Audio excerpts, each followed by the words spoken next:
সন্ধ্যাবেলায় চায়ের সাথে এই চকলেটি কেকটা খেতে খুবই মজা লাগে বন্ধুরা। চলুন আপনাদের সাথে ঝটপট করে রেসিপিটা শেয়ার করি।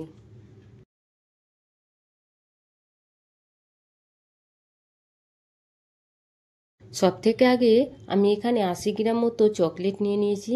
এতে এবার 80 গ্রাম মতো বাটার দিয়ে দিচ্ছি। এগুলোকেও খুব সুন্দর করে আমি মেল্ট করে নেব। এদিকে আমি একটা পাত্রে দুটো ডিম ভেঙে নিয়েছি আর দিয়ে দিলাম এতে 80 গ্রাম চিনি আর দিয়ে দিলাম একটু ভ্যানিলা এসেন্স। এগুলোকে খুব সুন্দরভাবে আমি বিট করে নেব।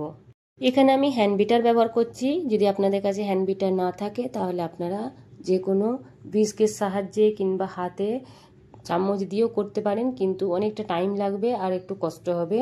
এই দেখুন এখানে একদম ডিমটা একদম ফ্লাফি হয়ে গেছে। এবার এতে আমি অল্প অল্প করে চকলেটটা দিয়ে দেব। চকলেট আর বাটারটা দিয়ে আমি খুব সুন্দরভাবে এগুলোকে এখনও মিক্স করে নেব। এই দেখুন এখানে হয়ে গেছে আমার মিক্স করা খুব সুন্দরভাবে। এবার এতে আমি দিয়ে দেব 80 গ্রাম মতো আমি এখানে ময়দা দিয়ে দিচ্ছি আর দেব আমি এখানে 5 গ্রাম আমি কোকো পাউডার দিয়ে দেব। এগুলোকেও খুব সুন্দর করে আমি চেলে নেব। চেলে নিয়ে এগুলোকে খুব সুন্দর করে মিক্স করে নেব। এখানে খুব সুন্দর করে মিক্স করা হয়ে গেছে। এবার একটা আমি এখানে বেকিং ট্রে নিয়ে নিচ্ছি।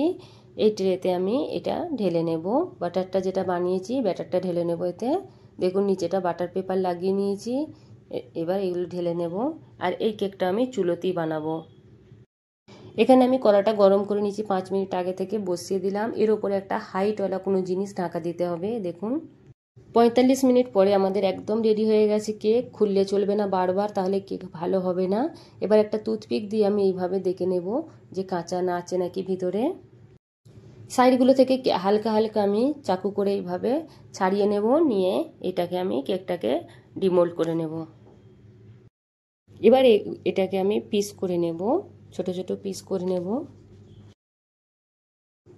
বন্ধুরা দেখুন কত সুন্দর লাগছে দেখতে। যদি আপনাদের ভিডিওটা ভালো লেগে থাকে তাহলে লাইক, কমেন্ট, শেয়ার আর সাবস্ক্রাইব করতে মোটেও ভুলবেন না। ভিডিওটা দেখার জন্য অনেক অনেক ধন্যবাদ।